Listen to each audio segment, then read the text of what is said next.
Exciting list of movie editors of the year. For movie Ang din pinag-uusapan nga natin kanina, madalas ang production design ay isang napaka-challenging na aspeto ng isang pelikula, di ba?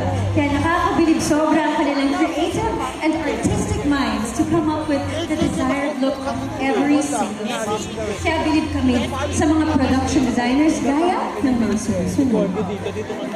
Next category, we will meet the most creative movie production designers who brought us to unbelievable fields and was able to take us on journeys through time and space. Let's meet them.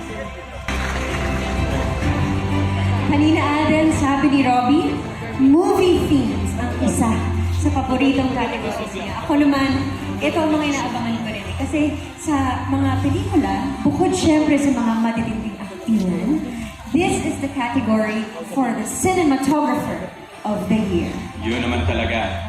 Agree na agree ako sa iyo dyan. Actually, gusto ko nga rin, pangarap ko rin talaga maging cinematographer. Talaga? You know, upon seeing the film production, parang sarap niyang gawin. Aabangan namin yan. Yes, because our cinematographers add drama and brilliance to every breathtaking scene. Yan ang magic ng cinematografiya.